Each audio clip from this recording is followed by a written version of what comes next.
Hey guys, welcome to Learn Feng Shui, where you'll learn Feng Shui from a classical point of view, taking out the myth and superstition.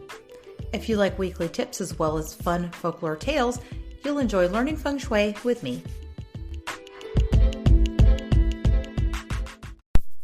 Hey guys, today I'm going to talk about Feng Shui in the Southern Hemisphere.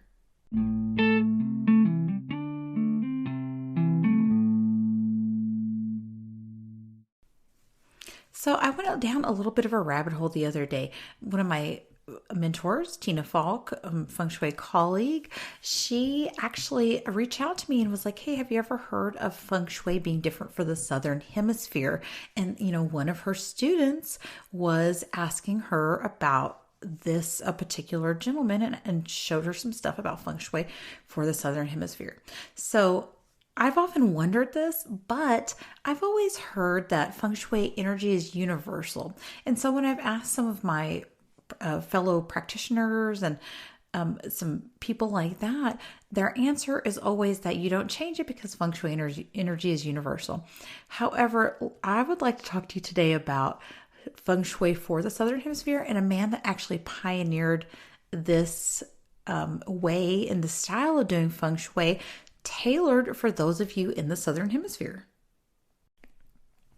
So I first want to look at the gentleman who actually pioneered and kind of developed this method and applied it to the Southern Hemisphere. His name is Roger Green. I want to kind of talk about his background a little bit because I want to just kind of show the audience a credibility. So he's not just a Feng Shui person who's just invented a new form of Feng Shui or anything like that. He's actually studied for over 20 years here, and it says he's taught in over 40 countries and 100 cities. In addition to that, he is also one of the very first Western teachers to teach classical Feng Shui in Europe, London, and America. It says here also he was the first to develop a Western LouPan, which is that Feng Shui compass that Feng Shui practitioners use. And also he was one of the first to hold seminars that taught not only Feng Shui, but also the different, the 5 arts and Chinese metaphysics. Also, according to his website, it says, I originally came across Feng Shui when I was living in London 24 years ago. It became part of my study of macrobiotics, traditional Chinese medicine, and shiatsu. Which, of course, if you've listened to this podcast for any length of time, you know that all encompasses the 5 arts of Chinese metaphysics. So at this time, there was little written about Feng Shui, so I began my own research to understand the principles. When I established the Australian School of Macrobiotics in Sydney 16 years ago, they also ran programs in natural medicine and Oriental philosophy, including astrology and Feng Shui.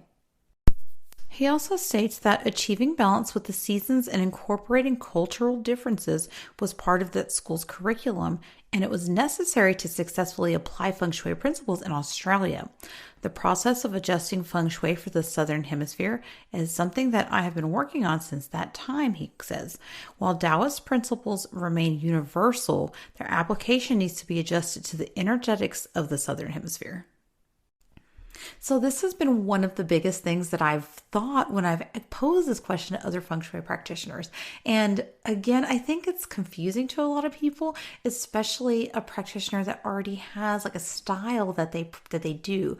And so it is hard to think of somebody developing a whole system and tracking all these energies, which is just astronomical to think about. For at least for me, it is. And so when I've posed this question, the most obvious thing I know is that the seasons are reversed. When we're celebrating our winter solstice here in the Southern Hemisphere, they're celebrating the summer solstice. And so the yin and yang is reversed. And I often wondered, does that really affect it? Is there really something that, is there some weight to it? And so when I came across this website and it was brought to my attention, I was just kind of fascinated, and I was actually really intrigued because he actually puts classical Feng Shui, all the formulas, the everything in. So we're going to take a look at what exactly, kind of his style is and what is considered when doing this. Because it's, again, like regular Feng Shui, just a big study. So, one of the most basic things that we think about when we're doing feng shui, just some easy concept, is we know that we want the sun hitting our home. And with feng shui and the northern hemisphere, we know that this, as we get closer to the south and go towards the equator, it's warmer. And so, because of this concept, a lot of times people say that they want those south facing doors. Well, in the Southern Hemisphere, it's a little bit different because that energy, Roger Green argues, is actually reversed.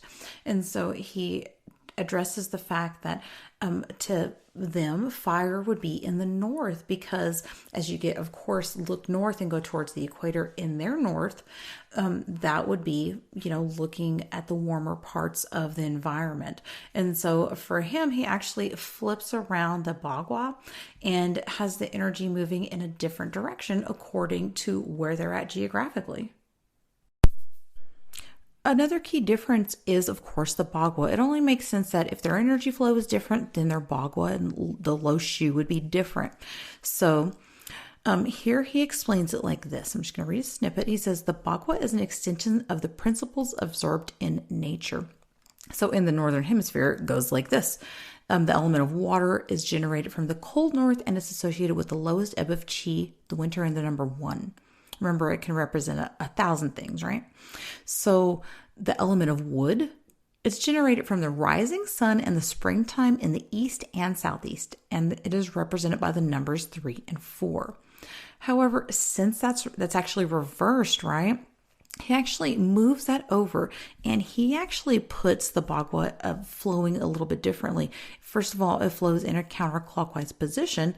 And the season of springtime, the element of wood and all that, it actually moves to the northeast and the east. So you see it's kind of flipped around a little bit. The energy's changed and moved. And he says to them that represents the element of wood because it allows in that account for the actual literal flow of qi based on the way they experience it in their environment. So for the bagua, literally what you're going to think of is that Missy Elliott song that goes, put that thing down, flip it and reverse it, and apply it to the bagua because the whole bagua is literally just reversed. So all it takes is you thinking about feng shui, and taking everything you know and everything you've learned in classical feng shui and flipping it and making it the total opposite of what you know now. Easy, right? One thing to note is that he actually tracks this movement as going counterclockwise instead of clockwise. And I mean, this is kind of a funny example, but I always think of that Simpsons episode where Bart was trying to find out if the toilet flushed in the opposite direction on the other side of the world. And I think he found that it did. So that's what it makes me think of. So here, of course, our stuff goes clockwise, and in the Southern Hemisphere, it would go counterclockwise. And because of the way this energy moves and the chi flow, he just, flips even the bagua around where the energy is actually flowing counterclockwise or in reverse. But all jokes aside, when you actually look at the patterns of classical feng shui and you're familiar with them, looking at what he applies to the Southern Hemisphere is just a little bit different. So it makes total sense. I would highly suggest you go read the article, which I linked to below. It's very informative and it's very clear cut. It's just hard to explain on a podcast.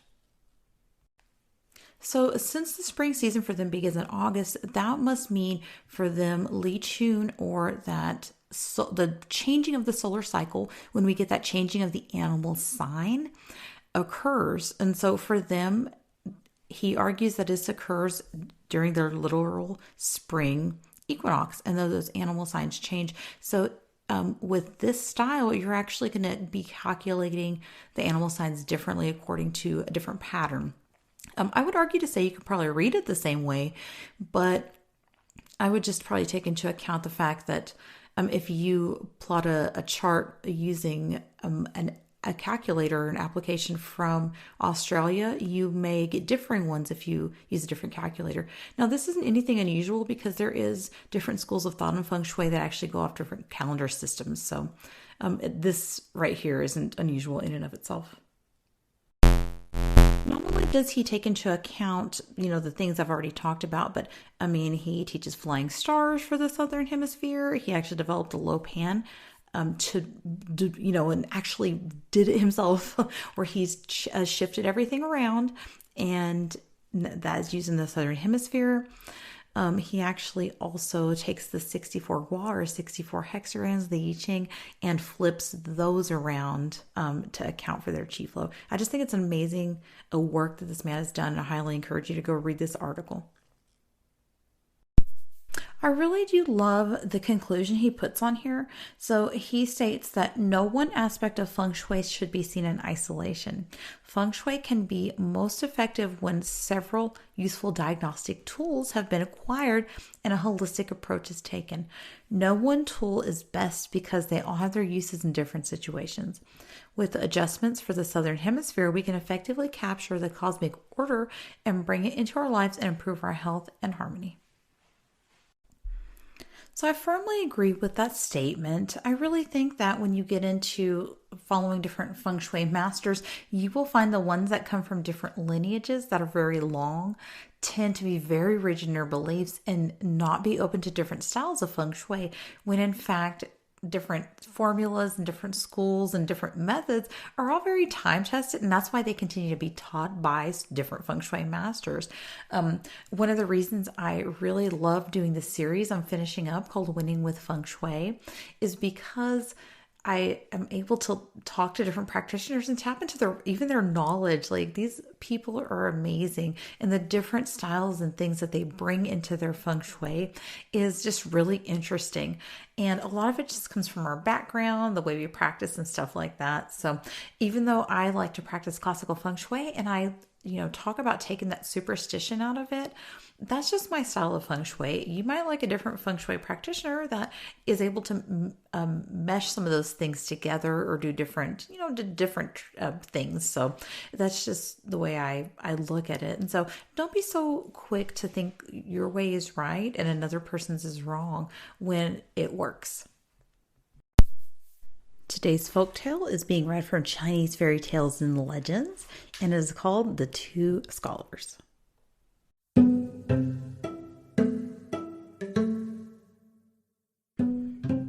The peach blossom represents love, and peaches mean long life, so the peach tree is a symbol of immortality.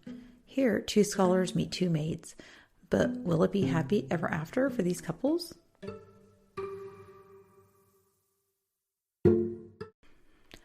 Once upon a time, there were two scholars, one named Liu Xian and the other one named Yan Dashu. Both were very young and handsome. One spring day, they went together to the hills of Tianti to gather healing herbs. There they came to a little valley where peach trees blossomed luxuriantly on each side. In the middle of the valley was a cave, and two maidens stood there under the blossoming trees. One of them was clad in red garments and the other in green. They were very beautiful beyond all telling, and they beckoned to the scholars with their hands. "Have you come?" they asked. "We've been waiting for you over long." Then they went to the cave and served them tea and wine. "I've been destined for Lord Liu," said the maiden in red, "and my sister is for Lord Yuan." And so they were married. Every day the two scholars gazed at the flowers or they played chess, so that they forgot the mundane world completely. They noticed only at times that the peach blossoms on the trees right before the cave opening sometimes just blossomed, sometimes they fell from the boughs, and sometimes they unexpectedly felt cold or warm and they had to change their clothing. And so they marveled within themselves, how could this be so? Then one day they were overcome by homesickness, but both the maidens already knew. When our lords have been seized with homesickness, then we may hold them no longer, they said. On the following day, they prepared a farewell banquet and gave them magic wine to take along with them. "We will see each other once again. Now go on your way." And the scholars bade them farewell with tears. When they reached home, the gates and doors had long since vanished. The people of the village were all strangers to them and crowded around and asked them who they might be. "We are Liu Xian and Yuan Dashu. Only a few days ago we went to the hills to pick herbs."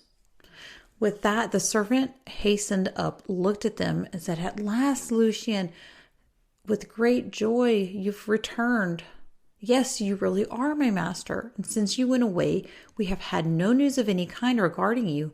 Some 70 years or more have passed. Thereupon the servant drew a scholar to come greet them. So he took them through the high gateways ornamented with bosses and a ring in the lion's mouth, as was custom in the dwellings of those of high estate. When he entered the hall, an old woman with white hair, bent and leaning on a cane, came forward and said, "Who is this?" The scholar replied, "Our master has returned once again." Turning to Liu, he added, "Here is our mistress. She is nearly 100 years old, but she is in good health." Tears of joy and sadness filled the lady's face, and she replied, "Since you went away among the immortals, I had thought we would never see each other in this lifetime. What a great fortune that you have returned at all." And before she was done talking to him, the whole family, men and women, came streaming up and welcomed him in a great throng outside the hall. She pointed out, "This is so and so, so and so," and made introductions. So if you haven't got what's going on by now, this is his family that he disappeared from 70 years prior. It says here that at that time, the scholar disappeared. There had only been a tiny boy in his home, but a few years old, and now he was an old man of 80. He had served in the empire in a high office and had retired to enjoy his old age in the ancestral gardens. There were 3 grandchildren, all celebrated ministers, and there were more than 10 great-grandchildren. Of 5 who had already passed the examinations for the doctorate. There were some 20 great-grandchildren, of whom the oldest had just returned after passing an induction exam for the magistracy with honor. And the little ones who were carrying their parents' arms were too many to be counted. Those grandchildren who were away, busy with their duties, all asked for leave and returned home when they heard that their ancestor had returned. And their granddaughters who married into their families also came. This filled Liu with joy. The family had prepared a giant banquet for him with all his descendants, their wives and husbands, and they all sat about him in a circle. And his wife was a white-haired, wrinkled old woman who sat in the midst at the upper end. The scholar himself still looked like a youth of about 20 years old, and all the young people in the circle looked and laughed at this. And the scholar said, "I have means of driving away old age." And he drew out his magic wine and gave some to his wife, who took a drink. After she had taken about 3 glasses of it, her white hair gradually began to turn black again and her wrinkles disappeared. She sat beside her husband, a handsome young woman. And his son and the older grandchildren came up and all asked for a drink with the wine. And whoever drank from them, only so much as a drop, turned from old age back to youth. The tale spread quickly and came up to the emperor's ears. And the emperor wanted to call on Liu for his court, but he declined with many thanks.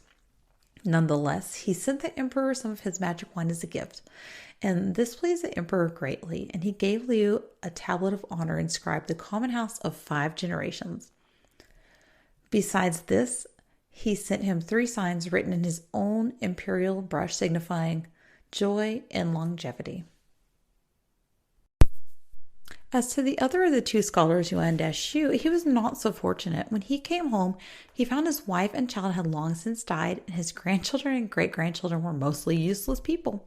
So he did not remain long, but he returned to the hills, and yet Liu Xun remained for some years with his family, and then took his wife back with him to the hills, and was seen no more. So I have a couple of different thoughts on this story. My first one is my correlation to fae and fairy folklore that we hear across different cultures, and how if you eat the food or you drink the drink, then you will remain in that space or that dimension. And when you finally do return, you'll feel like only a few days or a few weeks has passed, but in fact, it's been a few years. My other thought is like, did he seriously just go picking herbs one day and just ditch his wife and shack up with a woman in a cave and like marry her and left his family at home? And then he returned home like he just thought it was going to be okay. Like, my husband wouldn't make it through the front gate of that town. Did that. But my third thought also is like, what was this magic drink? Because I'm just saying I drink peach wine. And so if peaches symbolize that immortality and that'll make me immortal. I mean, I'll just continue to do that. But all jokes aside, that peach blossom is supposed to represent not just mortality, but also like romance. So I kind of wonder if that symbol of the peach blossom also is, kind of connected to that story. So for November and December, I'm only going to have 3 episodes out because I'm taking the last week of November off and the last week of December off. So I'll be putting those episodes out. But the third week of the month, I'm going to be featuring audio that I've taken from my different interviews, which is just going to be a good 10-15 minute snippet of audio where we kind of branch out on a different subject. I did it last month with Jillian Rothschild Scholar and her geopathic stress. And this month I'm featuring Linda Ellison and our conversation that we had about different feng shui energies and like mapping those energies and what happens when you activate the wrong energy. So if you've ever been interested in that or like want to hear kind of like some of the things that don't necessarily work out correctly, or sometimes when you don't know how to activate feng shui, what can happen, join us for that conversation because it's really interesting. We'll also talk about some things that we do to kind of negate that energy if that should happen. So anyway, join us next week for that. And for those of you that celebrate Thanksgiving, have a great holiday.